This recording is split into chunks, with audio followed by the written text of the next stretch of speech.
I'm absolutely excited to be moderating this session today. I was just saying to some of the panelists that have been so giddy all through the day and, even to the hours leading up to this. Like Ida said, my name is Nisimadu. I'm managing partner at CC Hub. And in my role as managing partner, I'm responsible for our work with startups and our work in EdTech. And I think I'm particularly excited about this edition of the Female Focus event because it's talking about a number of things that are very important to us and the work that we do at CC Hub. The first one is innovation. I mean, I don't think it'll be a CC Hub event if we're not talking about innovation, right? As well as the future. So a lot of the work that we do at CC Hub is thinking about how innovation can be leveraged to drive Africa's prosperity. And Africa's prosperity, not just now, but also for the future. So we have a number of our practices and programs focused on building that future. And the last bit is women, right? And women being at the forefront of all of these things, innovation, building for the future, pioneering innovation, and, bringing this about in Africa. And at CC Hub, we have always been committed and will continue to be committed to creating a platform that supports and empowers women who are pioneering innovation in their various fields. And this is very representative even within our own organization. Our managing director is female. I'm female, part of the leadership team. We have, women who lead a number of our practices and units within CC Hub. And even more importantly, our portfolio companies have a very good representation of female founders who are building really amazing products and solutions across a range of different sectors. And so for us, this particular topic or theme today is very, very important and is representative of the work that we do.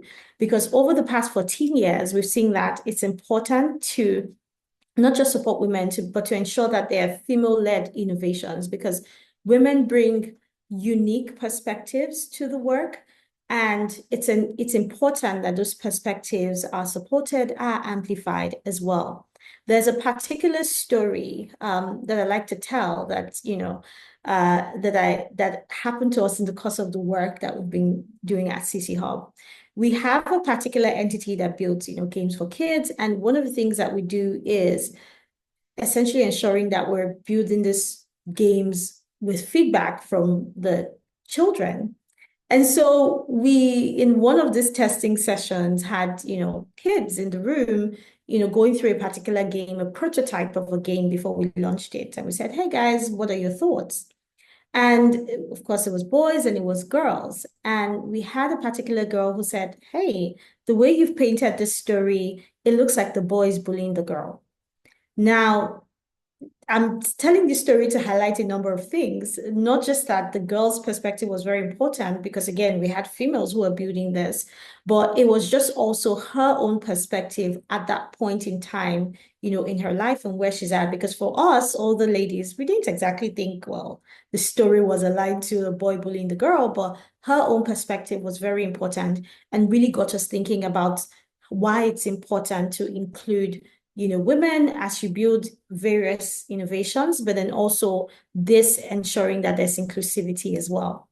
And so on the back of this, I'm super excited to be moderating this session with a stellar lineup of panelists. And I'm even more excited because a number of them are building ventures that are proudly backed by CC Hub. And so this conversation is going to be in two parts. I'm going to kick off the first part of the conversation with an award-winning journalist and TV correspondent. And the second part of it will be with amazing innovators who are building really exciting ventures across Africa. And you get to hear about their stories and insights pioneering innovation and building a very exciting future for Africa. And without further ado, I'd like to start with Stephanie Busari. Stephanie, are you on the call? Hello. Hi, Stephanie. Good afternoon. Welcome. It's Hi. good to have you here. Thank you for having me. I am having slight internet connectivity issues, so just to drop, I hope it doesn't, but it's one of those days. But I'm so delighted to be here with you all. Thank you. Brilliant. Thank you so much, Stephanie. You're right. It's one of those things with connectivity, but it's okay. We're more than happy to have you. If it drops off and you get back on, we'll just continue the conversation. So, Stephanie, I want you to introduce yourself, right? I don't think there's any introduction I would do that would do justice to you amplifying your own story by yourself. So, could you briefly introduce yourself and tell us about what you do and why you're so amazing at it as well? Yes, well, I don't know about amazing, but I'll leave that to you to judge. But I'm a very passionate storyteller. I have been a journalist for 25 years, many Hmm. of them with international media, 16 of them, in fact, with CNN International. I joined CNN in 2008 in the London bureau and and was sent to Nigeria bureau to establish a digital first operations where we would capture the kind of wave of young people being on mobile. Everyone was quite excited at the time about Nigeria, and in particular African youth who were leapfrogging broadband and going straight onto mobile. So it was a kind of platform agnostic move from CNN to try to capture the next generation of audience, and fortunate to be sent to be in charge of that and to lead our kind of strategy around that. So I did that. So, yeah, been doing that since 2016. And in that time, we've told many amazing stories, including the kidnapping of the missing Nigerian schoolgirls, the Chibok kidnapping, which happened 10 years ago and which I covered for pretty much the past 10 years. We won many awards, including a Peabody, a Gracie, and we also were nominated for an Emmy Award, two Emmy Awards for our coverage of the Lekki Tollgate shooting in 2020 during the pandemic, actually.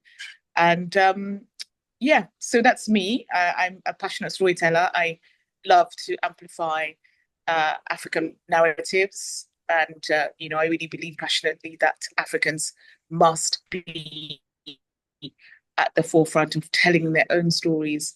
And in particular, women's stories is a big passion for me as well. Brilliant. Thank you so much, Stephanie, for that introduction. I think I really love how you've described yourself as a passionate storyteller. And I think that you, better than anyone, would know the importance of storytelling and how it shapes narratives. Um, and so from your perspective, why is media representation so critical in shaping narratives, about African stories, but even particularly female entrepreneurs? Why do you think that it's important that we tell the stories, especially on a global stage? Yeah, absolutely. Just because the huge power that media wields, and for many years, what is now known as legacy media has controlled and shaped the narrative. And even prior to my joining to come into Nigeria for CNN, um, it many people were not happy with what they saw as a bombs and bullets narrative about the continent. You know, a lot of the international media channels focus on disaster reporting, and unfortunately, we don't seem to have the nuance with African reporting, like you know the light, what I call light and shade. Other continents and other parts of the world are afforded light and shade in their coverage, but a lot of African coverage centers around disaster, the shade element, if you like. So that is very, very critical because those images over time beamed into homes around the world, um, inform how people see those parts of the world. And, particularly in America, which is such a big country, big population, many of their citizens don't travel. So what they see about the world is what is shaped by the media platforms. But now there is disruption. I love disruption, and every few years, every few cycles, things and systems get disrupted.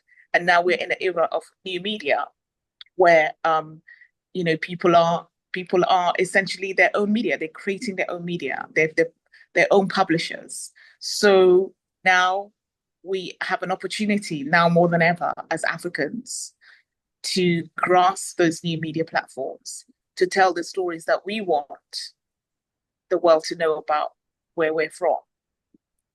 Yeah, so that's it. Absolutely. Thank you. Thank you, Stephanie. And I think just speaking about disruptions, and how innovation and technology is known for disrupting, typical ways of doing things and sort of ensuring that a number of things that were prior to that moment for a select few, making it more democratized, e.g., the case of new media and this young people leveraging this to amplify our own stories and change the narrative of bombs and bullets, which is how perhaps legacy media was portraying Africa. And you coming to, Nigeria and being responsible for then taking advantage of this, new media and being able to then tell our stories or amplify African stories a lot more. I'm sure it wasn't a very easy journey. And that was a point where you had to be very innovative in your approach. And are there any insights you can share with us just about that journey and how you've adopted innovation in journalism and in amplifying African stories? Yeah, absolutely. I mean, it was not an easy journey by any means because I had to create a bureau from scratch. I had to find skilled workers. I had to, kind of uh, shape the strategy at the same time as I was trying to build a team and also report on air whenever there was breaking news. So I had my hands pretty full. But it was a challenging but interesting time. And I actually created the first kind of digital internship that we ever had on the continent, Mm. so that we got a lot of kind of talented young people through that program. But what I realized was there was a skills gap. There was a skills gap. Many of our young people, unfortunately, have not had the opportunity to get the skills that they require to work at the level of an international audience.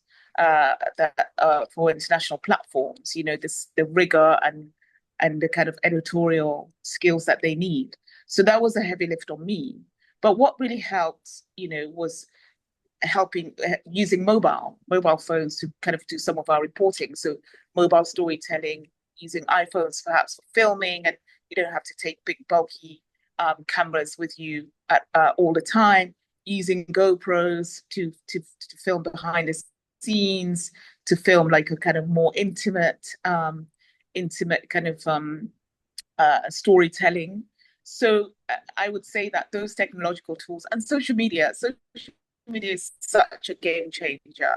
It really allows the audience to come to you directly, engage directly with the audience. Whereas before there was a filter, you would be like kind of broadcasting to people and you don't have feedback necessarily from them. But social media allows you to have that immediate feedback. And so we were listening a lot and trying to really make sure that we were incorporating that feedback into our reporting. Absolutely. I think that that's one of the bedrocks or important pillars of innovation, more listening and making sure that feedback is being taken into consideration as you iterate on the product or solution or service that you're providing. And you've talked about, right now, in your portfolio, you've covered a number of African stories. And we know that even in covering African stories, there's the importance of also covering stories that include female entrepreneurs or women who are doing amazing things in Africa. I'm curious, what is one thing that has stood out for you in your years of covering African stories that you say, this is really important. This is something that stood out. This is something that I take into consideration as I cover more stories or as I amplify the stories on a global stage.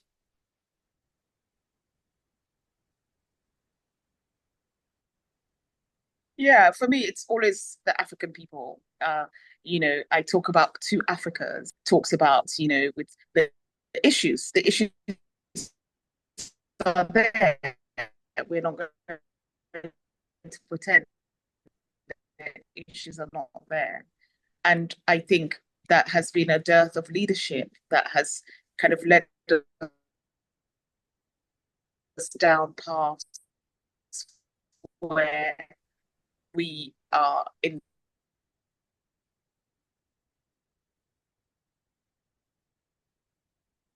I think the line is breaking there, Stephanie, and we can no longer Oh, hear you. Okay, I think you're back can you now. hear me now? Can you hear Yes, me we now? lost you at the death of leadership. Okay. So the dearth of leadership that has led us down a path of high levels of debt, Hmm, countries being impoverished, all the issues and challenges that we know exist on the continent. We can't pretend they don't. And then absolutely. there's the African people, Hmm, the people who are resilient, who are dynamic, who make so much out of nothing. And sometimes I hate the word resilient because it just means that you take and take and take more suffering and you adapt to it. I feel like we should not learn to adapt to too much suffering as African people. We should learn to be more demanding, which is why I was so happy to see the uprising in Kenya with the kind of TikTok protest as it was labeled, and those protests are important to let our leaders know that certain things are not acceptable. And so those are the people that I love to chronicle, the people who are making something out of nothing, who are just refuse to be beaten down, who get up every day in spite of the hardship, in spite of the poverty, in spite of everything that they're faced with. Let's face it, many of our counterparts across the world would not be able to survive with the conditions that we are forced to live in on the absolutely. continent. They would not survive one day, you Hmm. know? And so we must celebrate our strength, but also demand better from our leaders to give us a better life.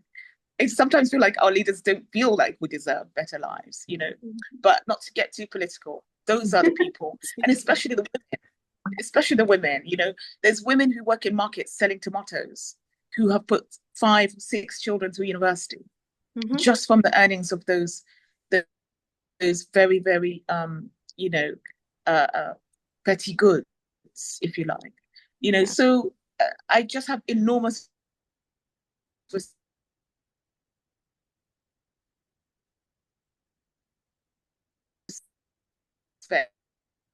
Okay.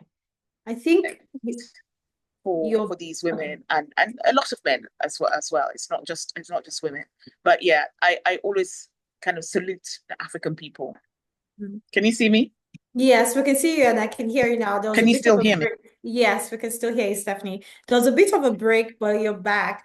And I think just that's a good segue into my next question, Stephanie, is the type of, stories that you amplify, people who are not letting all of the issues bring them down, are demanding better, are breaking the status quo and creating what their own perspective of a better future, a better life looks like. And, even especially the women, like you said, I always have, well, I don't know where to say goosebumps or very inspired by the picture you just painted of women who are selling these little goods. You see their children post videos after they're done with like their NYSC or done with school. They go to the market to celebrate their mothers and say, this woman has put me through school just doing Yeah. this business.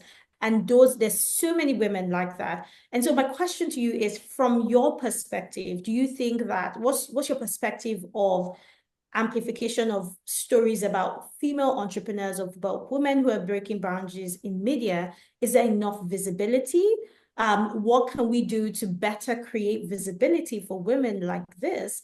And on the other end as well, what can women who are breaking the status quo, who are building, demanding better, doing better, what can they do to also amplify their own stories as well? Yeah, I believe that there's never enough visibility. Certainly as a woman, you can never have enough visibility, and I don't mean that in a kind of like indiscriminate way where you're always on. Always take opportunities to talk about the work that you do. Always take opportunities to shine a light on yourself. So I'll give you an example. I moderate a lot of events and MC.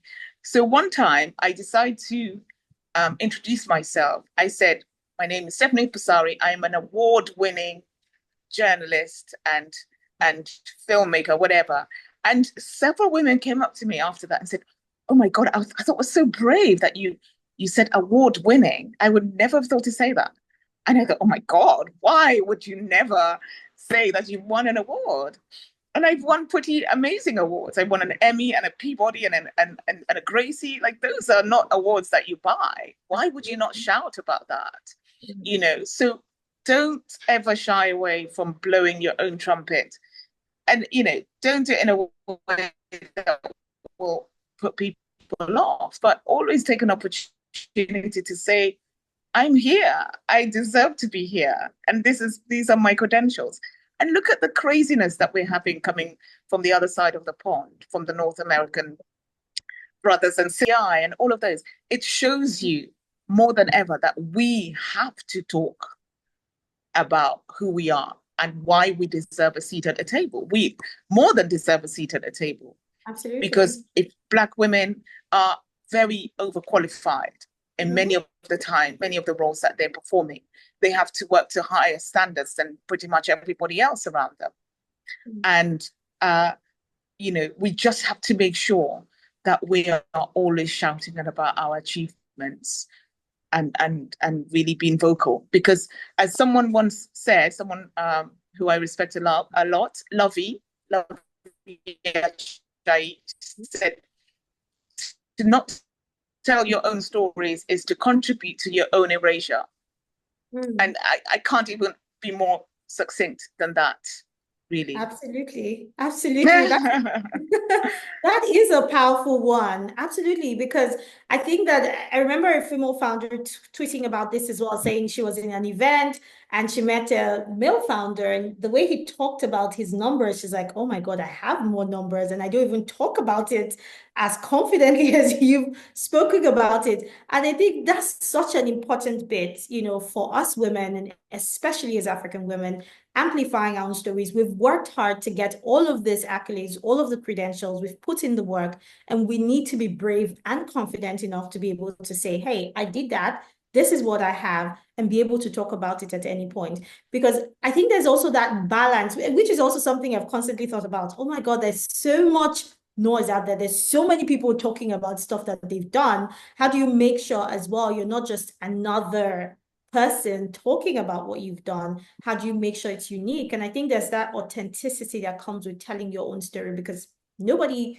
has the same exact story as you, right? And so just leaning Nobody. into that No. authenticity of it is very, very important. Thank you for amplifying that, Yeah. Stephanie. And really saying there's nothing like too much visibility, right? The more, the better, and ensuring we're amplifying the stories. I think my last question to you, Stephanie, is we know you're working on the book. Do you want to tell us a bit about that?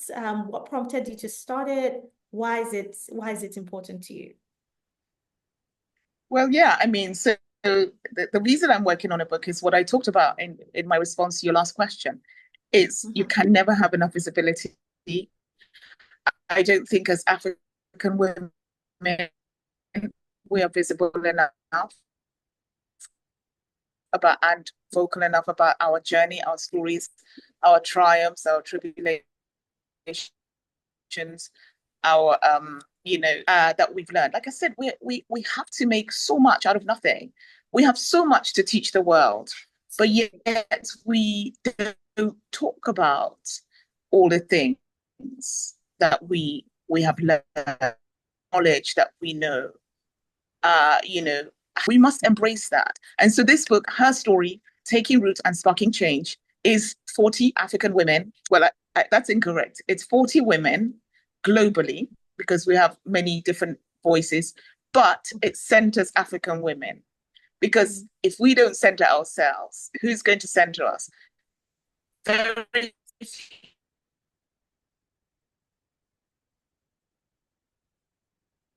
Stephanie, we can no few longer hear you. publications, very few. Okay, there you are. Uh-oh. We can no longer hear you again, Stephanie, in case you can hear us. Okay, I think the internet is doing what it does. Uh-oh. Media stories to us as African women. So this is my story. Brilliant. Thank you so much, Stephanie. This has been really, really amazing conversation. I wish we had a lot more time to keep going, but I'll just have you say like just one parting shot to all of the women here today who are doing amazing things and thinking about amplifying their stories. I don't know if she's still there. I think she might have dropped off. Uh-oh. Okay. Stephanie, I think I can see, but you're muted. All right. I think The that book one, is okay. I think you're can you back. hear me?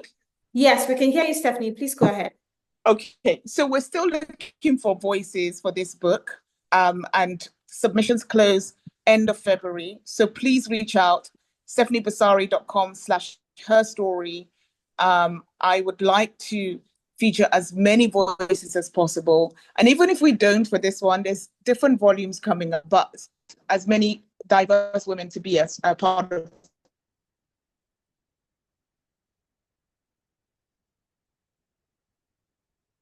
Stephanie, okay.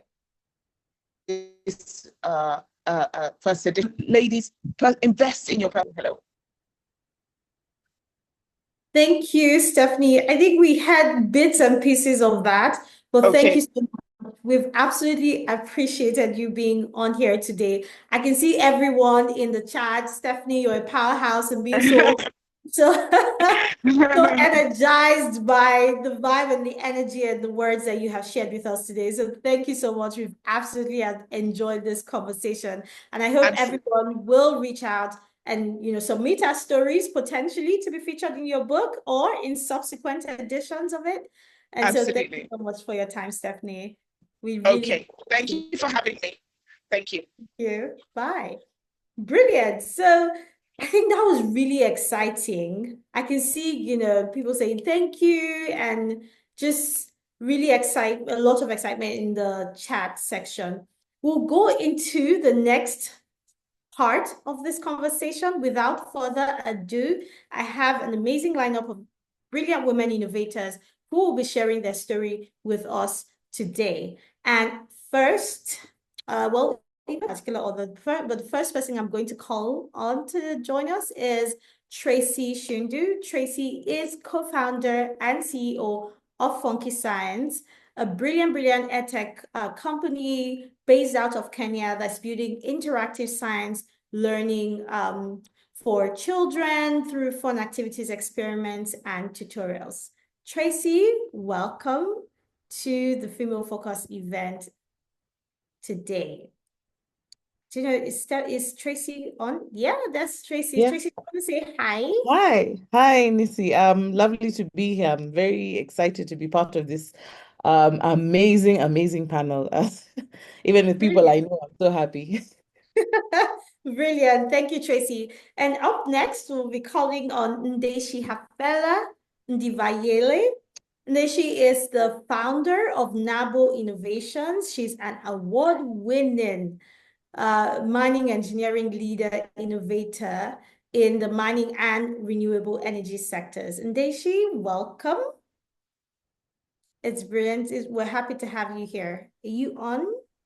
Can you all hear me? Hi, Nisi, and hi Hi. to all our esteemed guests.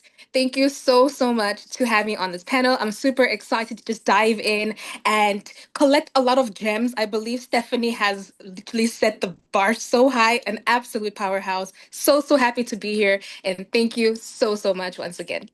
Brilliant. Thank you so much, Ndeshi.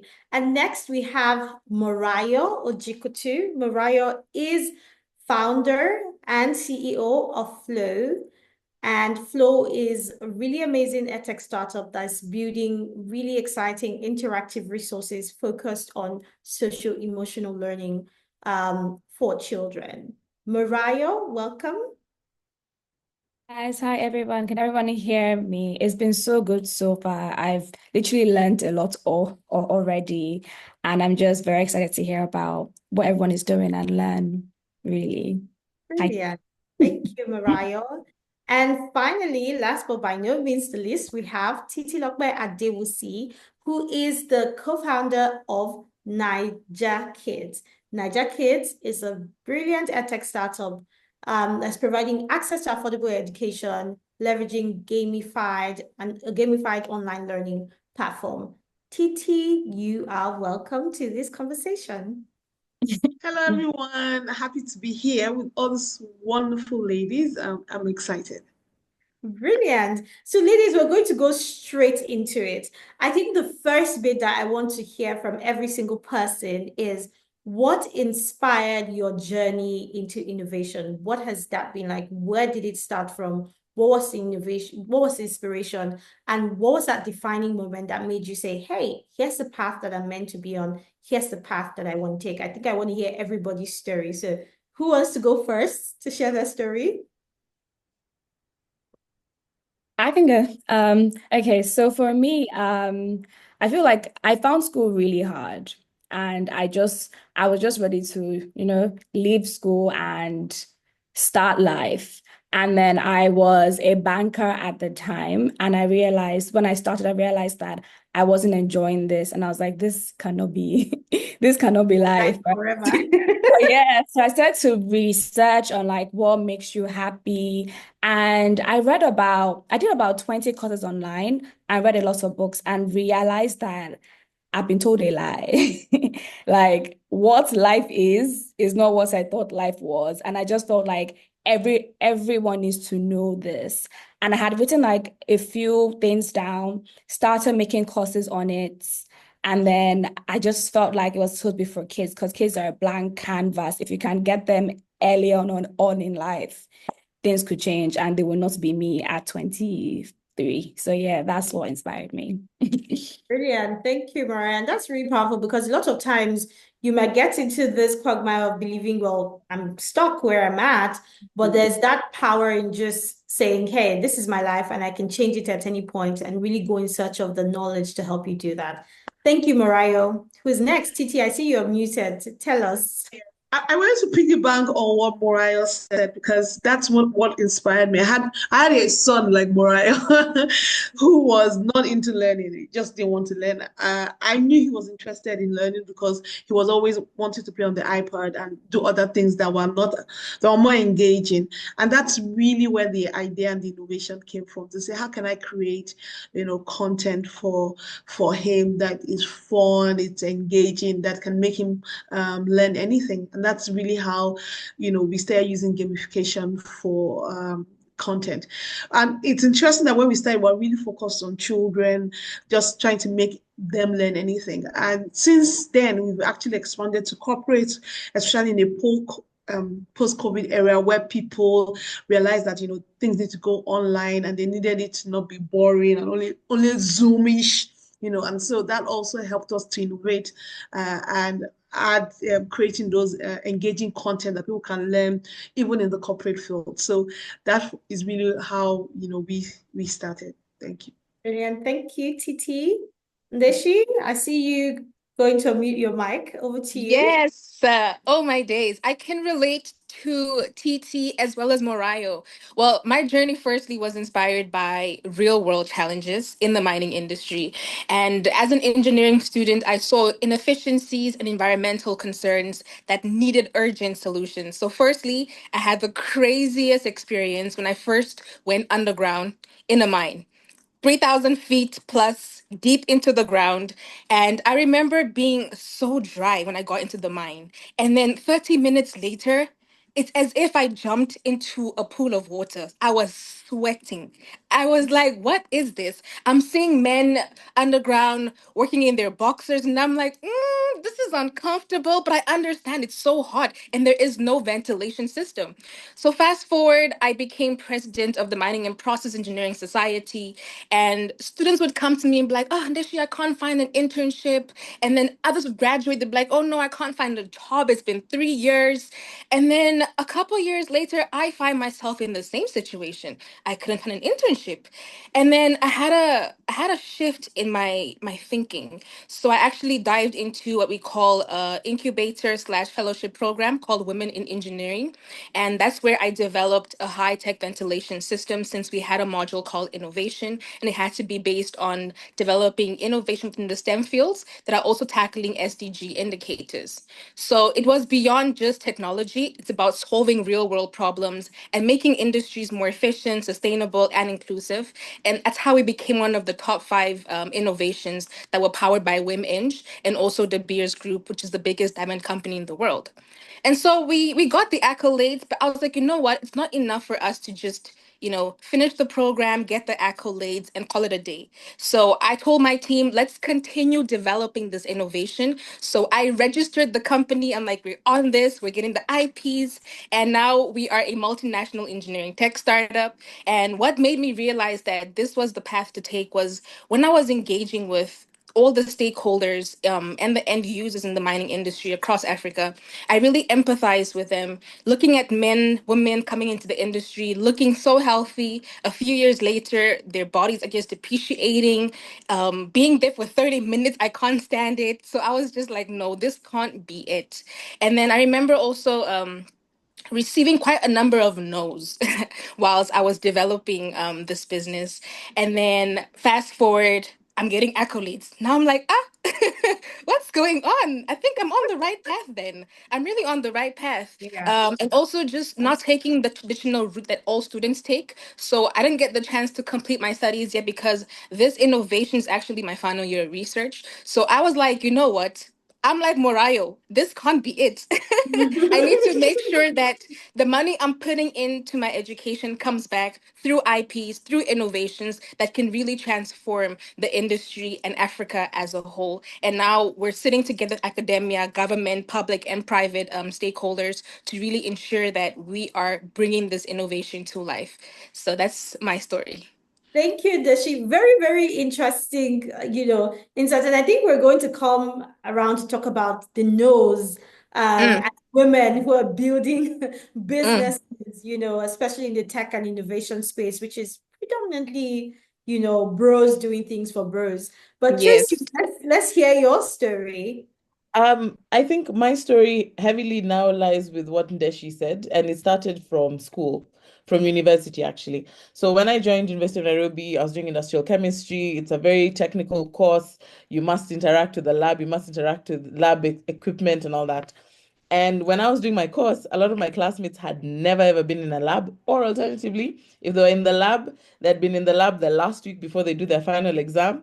Then after that, boom, you're told when if you get a good grade in Kenya, you get an A, you're selected, you'll all go do like a science course. So you'll either do medicine, engineering, or you'll go to within the University of Nairobi, there's a School of Physical Sciences and Biological Sciences. So where I ended up going. And when I was talking to some of my classmates, they were telling me, yeah, I've never done this experiment. You're the one who's doing it. And of course, with all my confidence, I'm like, what? I'll do it. Yeah, I'll go ahead and do it. So I was doing all these the physics experiments. For me, I found it very simple because I was lucky that the school I went through, they encourage us to break things. So it's not like I walked into the lab and broke all the test tubes. No, it's just that there was that space to fail. So to know that if you turned the burette in this direction, it would break. If you didn't hold the test tube well, it would break. If you connected the wires incorrectly, the bulb would blow up, essentially.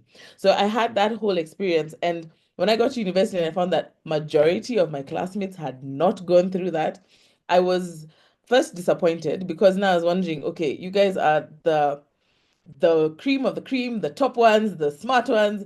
Then I'm here, I'm the one who's showing you how to do these experiments. There's a problem with our education system. And then that's why when I met my co-founder, we actually met in university. And we're like, this thing looks like something we should do. We should actually demystify science, show more people about science, because we really wanted to talk about science. We really wanted to talk about geology, industrial chemistry, actuarial science. But then the other thing is that the students who are chosen to do these courses did not want to do it just because they got an A. So they're told, go ahead and do it. So they didn't have that goal or drive to want to do it.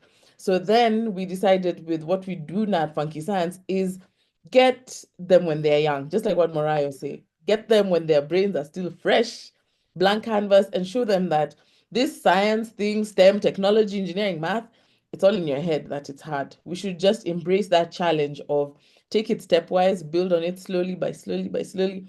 And before you know it, calculus is a breeze. Like you're doing differentiation in your sleep.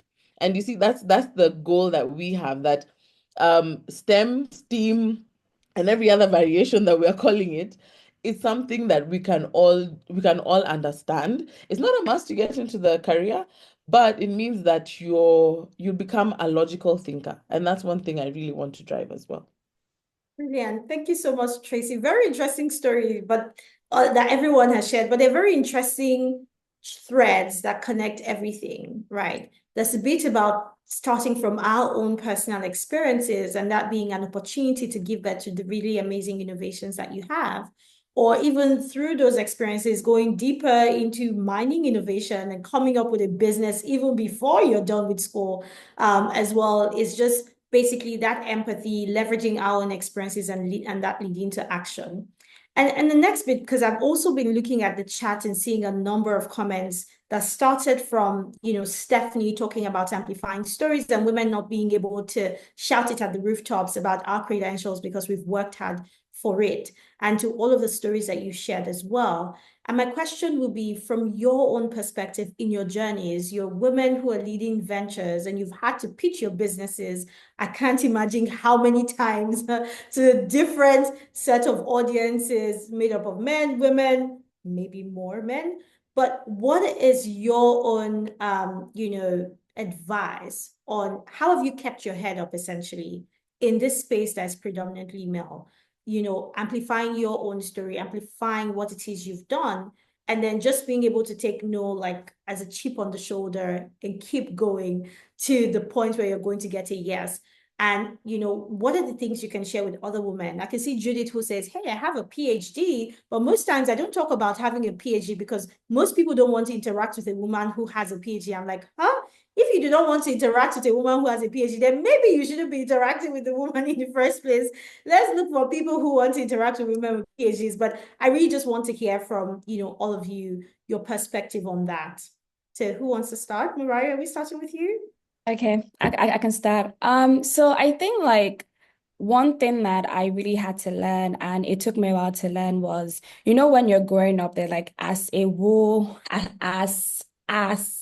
as a woman, you have to be a certain way. You need to be soft, which is true, but you need to be this, you need to be that, and just taking the as a woman that you need to be and trying to be a boss at the same time and make the decisions the way you need to make it seemed very hard. I've the first person I ever had to sack, I sacked her 3 times because the first time we ended up crying together. The second time it was like okay, you would do this, you would do this. And then the third time, I think I had enough and I was like, yeah, you are just going to go. But it was the whole thing about like how I have been brought up to be. But at the same time, I knew from the first time that based on her KPIs and everything that she was not meant to be at flow.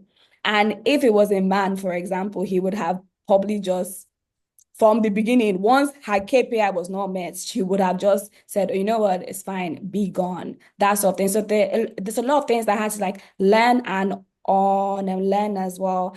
And things that I had to put in perspective to really understand how to act in things. And I feel like there's also not enough talking about it as well. So they always say there's always this idea that if you're a boss lady, she's probably a scary person that is by herself, is this, that. And is the narrative is not true. So just being able to be yourself and do your job at the same time, it was something that I really had to sit down to learn that I can be me, because men can be them and do their job. So why can't we? Why do we have to change? Why do we have to become this person that is not us for our companies to do well? So I feel like in 2023, I was able to do that. Now I can do what I need to do for flow without feeling anyhow and without feeling that I'm not being a woman, quote unquote, right? So yeah.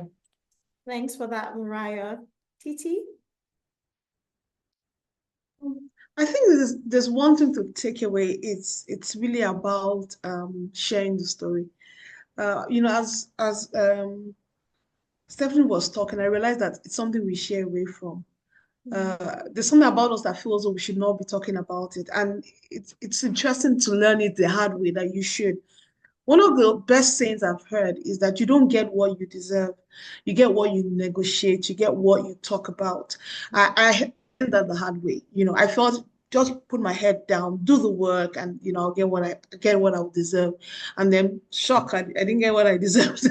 So I think if there's anything I've taken away from even being a entrepreneur and a female founder is that you have to tell your own story.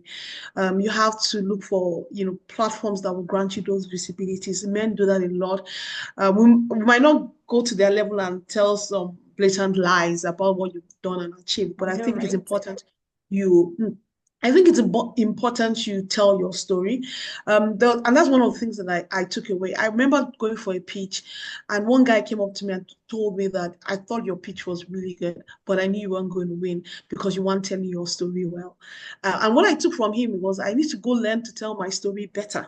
And I've seen it as I've traveled, gone for various global events. I've seen people tell stories, and I'm always taking notes. Oh, I love the way she said. I would have just said, I'm doing this, and she would say, oh, you know what? I'm demystifying. I noticed that, Tracy said a bit of that. I'm demystifying, I'm democrat.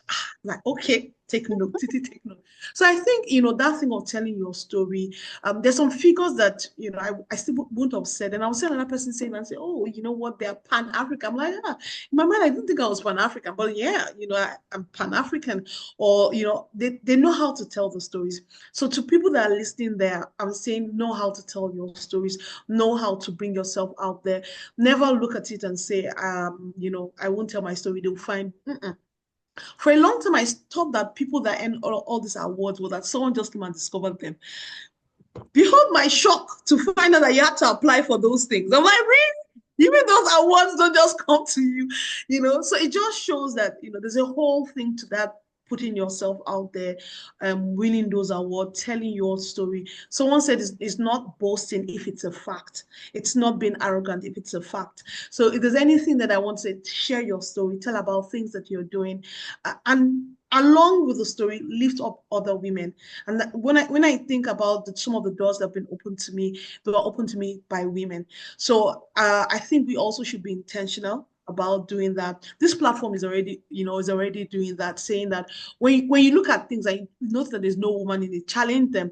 There was something I did. I spoke on the United Nations platform. It was because one woman there said that this thing has only 3 men in it. So they not say run up and down looking for a woman. And then they say, oh, where's a woman in education? And that's how I got I got featured on that platform. So I think it's also important that as we go there, let's look for opportunities to help other women be visible. If they're doing something in your office, you notice there's only men on the part, just raise your hand and say, excuse me, excuse me, excuse me. So that's another thing I would say, that even in whatever platforms that we have, let's look for how to also, bring women into the limelight and visibility. When we organized our STEM Africa Fest, we tried to get women to be on the panel. I don't want to fill it with men. So one person said, but the only women on your panel. I say, yeah, that's okay. Let's do that for a change, So use your platform, use your opportunity to also, provide visibility to other women. Thank you. Absolutely, Titi. Thank you so much. And just before we come to you, Ndashi, something that has stood out is what you said about, using your platform to support other women as well. I think that sometimes when we're in our little corner doing what we're doing, we forget that our lives and what we're doing can be an inspiration, and representation matters, because a lot of people can only believe that they can become when they see. And so if they do not see, they cannot believe that they can become, and there's no becoming. And the theme of this event is talking about, founders building for the future. And if we're talking about the future, it means that we need to have a pipeline of more young women who will be innovators. And a lot of them might not have seen women innovators in their time, but if we are amplifying our own voices and telling our own stories, it's not just about us as well, it's about the generations of young African women behind us who would also become, because they can see us amplify our stories very confidently as well. And Ndeshi, over to you. Wow, those are gemstones you've just dropped, Nisi. It's crazy with the mining sector. Women often have to prove themselves, twice as much to be taken seriously. And one pivotal moment for me was just launching Nabo Innovations without external funding. And I remember, like, in the industry where there's access to capital, there's a big challenge for women, especially in Namibia. And then I've realized that I had to just bootstrap. So I made sure that, you know what, I'm gonna find this internship by fire by force. Thank goodness I put myself out there. I got the internship. I was working at Epangelo Mining Company, which is a state-owned enterprise in Namibia, and I got the chance to build a mine from the ground up, and it'll be launching sometime this year. And I also contributed to a number of projects in Namibia as well for mining projects, such as gold and copper. And that experience really shaped my resilience, teaching me to be resourceful, like managing my income personally, for my business, for family, and also just being strategic as well. So planning and prioritizing when to be where and juggling the 8 to 5 job. And one craziest thing is also just being fearless in pushing these boundaries. I remember being in a boardroom filled with men. I was the only female engineer as well, and an intern just to begin with. So it's the CEO, it's the GM. So it gets nerve-wracking. You're new to the industry, you barely know much what's going on, but you have a vision. So I was sitting there and like, you know what? Some things weren't sitting right with me in terms of, some policies and some designs for women. And if even if your voice shakes, even if your voice squeaks, speak in those boardrooms. Make sure you are heard. Shine your light. Literally, that has helped me literally build my credibility and even get a raise within my bootstrapping season as an intern for the state-owned enterprise. And that actually helped me to build my business even further, bootstrap and put more funding into my business after having so many no's. And it also just reinforced the need for strong networks and collaboration. So intergenerational plus inclusive collaborations. So again, we do need men within our industries, within our journeys as founders. So really making sure we have strong networks and collaborators to navigate these challenges as women. Thank you for that, Ndeshi. Even if your voice shakes or squeaks, speak up in this room. Absolutely. That's what, Yes. absolutely. Tracy? Um, well, my journey has been very interesting. And I'll highlight just a few things because it's a long story and I've said it so many times, so I've learned how to even compress it in the mix. But I think as I've been building my business, even as a woman, the other thing that sometimes we forget is that at the end of the day, we are going to also have children. So like for for a lot of like when I was building the business, there were points where there were trainings and there were funding pitches I was going for, and I was very pregnant and I felt nothing. Others, I even carried my baby along, and we even pitched for the program, and we actually won something. There's even I think we're in that program as well with Kambe from iHub, and at that point, she'll just look at me wondering, "You're coming the baby?" I'm like, "Yes, he's old enough. We can move around with him. Come on, he's alive. We are surviving. Come on." And it was during my maternity that I actually got funding for my business. Like the first, I think like $5,000 I got just to do something. Then the second round, now when I was joining part of the MasterCard Foundation, I'd just given birth to my second daughter. And I remember that to my daughter, sorry, my second child. And I remember at that time, that's where now we have to also acknowledge the men that we have as allies in our movement and trying to get us to build our businesses. So yes, of course, my husband, yeah, that's good. But then the other thing that happened was one of the people who was helping me get investor ready, like he wrote a report and said very healthy, and I was very round, but she's there, very healthy, very energetic, ready to do her business, so strong. And I read that report. At first I was expecting him to say, yeah, very pregnant, does not know what she's doing, can't do. And from just all the work that he did with me, he like shaped my business to the point where I was like anytime I see him, I'm like, thank you. Like you stood for what I was doing and you believed in what I was doing and you believed in our dream and you kept like pushing me and telling me, wake up in the morning and write. I don't care if the baby has said take a nap at 2:30. No, wake up and do this. And it's something that for a lot of women, we feel shy when the point comes like you're like, okay, maybe I want to have a family, maybe I don't, which is all fine. But you see, you have to also embrace what you have decided you want to do. So if you're not having a family, fine. If you want to have a family, also make sure that you have, other than just the systems in place, there are also people who are there to support you. And that's one thing I always keep saying. The last thing I want to jump in is Titi has actually forgotten to say, we have worked together. And if I had not worked with Titi before, I would have never believed that I could run a STEM festival in Kenya. Having a STEM festival was a dream. Like I used to wake up and say, you know, one day I'm going to have kids coming for a festival and we're going to just do STEM and we're going to enjoy ourselves and it's going to be fun. Titi helped me make that possible in November. I don't know if I have voiced it enough. I don't know if I've said how I am so happy for being part of this cohort, meeting Titi and just doing that event, because I never believed I would do it. Even if Titi tells you we had a very like modest target. We said, yeah, we'll just reach 300 people. Yeah, we'll have the event and we'll be good. Over 800 people came. We blew Brilliant. the power of the location. Like we blew up the fuse. Like we blew everything. Like you should have seen us. It was chaos. There's so many scientists, and we're all like, you guys, there's no power. The Mm. generator keeps tripping. But it's because they didn't expect the venue. We told them, yeah, we'll have 500. Yeah. Over 800 people came. And that's just counting like the people, we didn't count the staff. And so it was, what?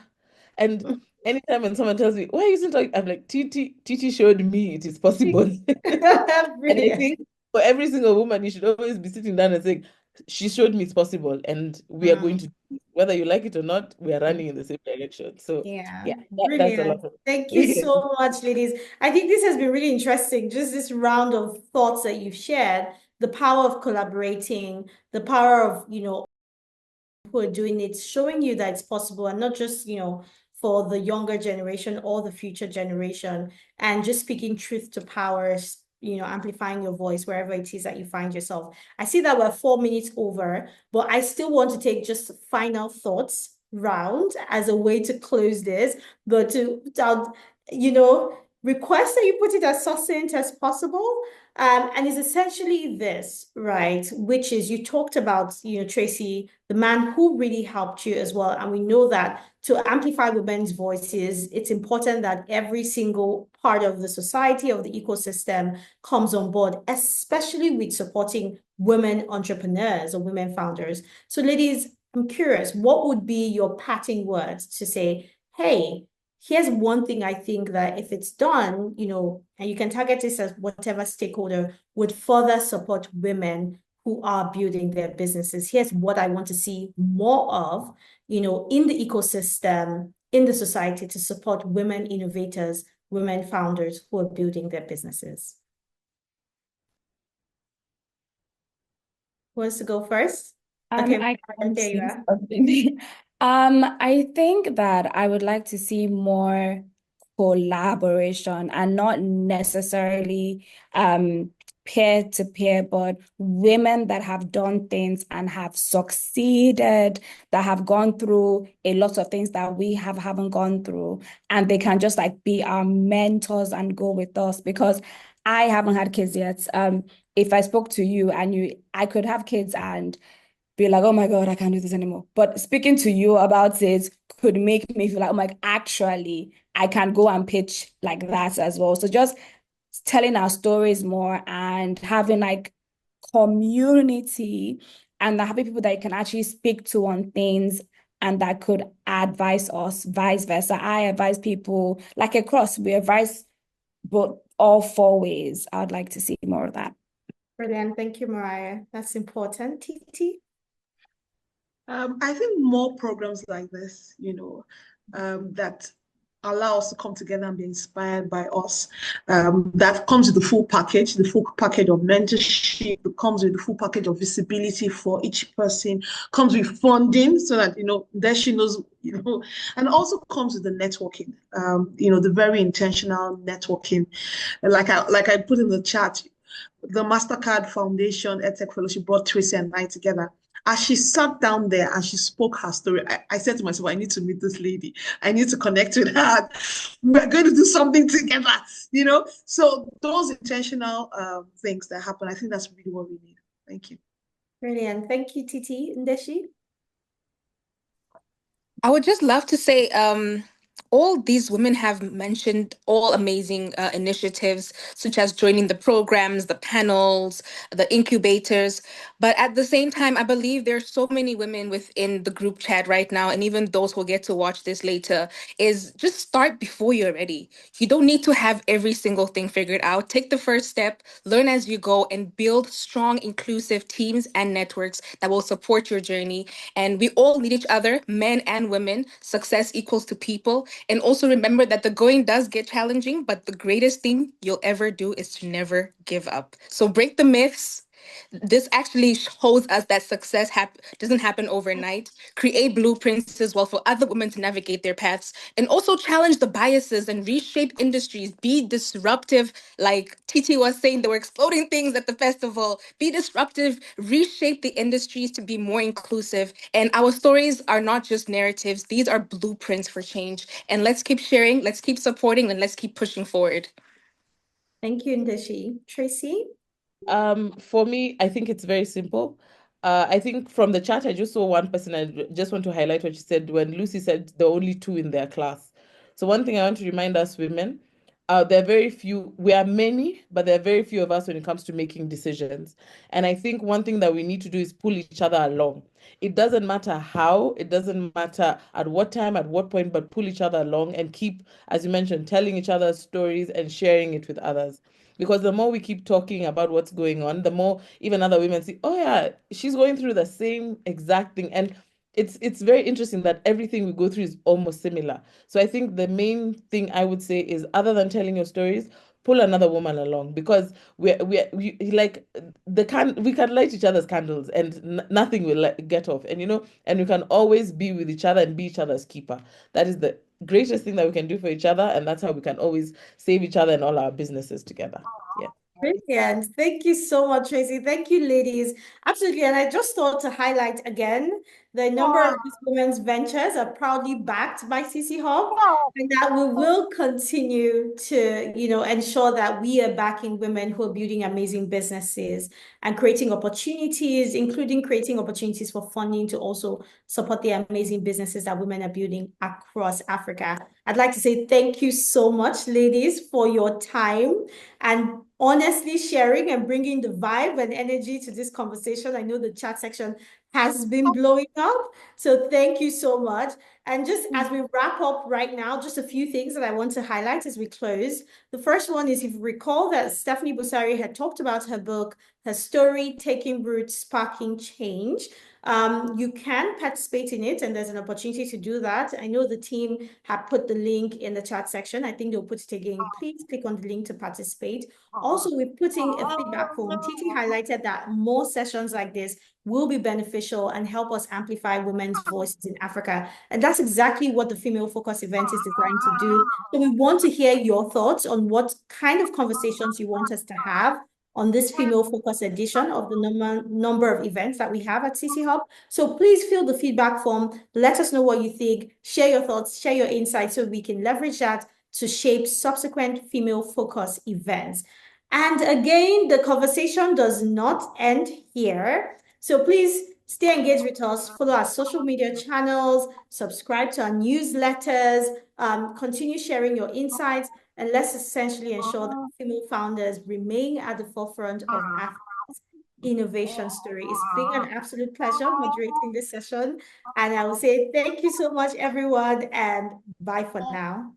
Thank you. Thank you. Thank you for having us, CC Hub. Bye.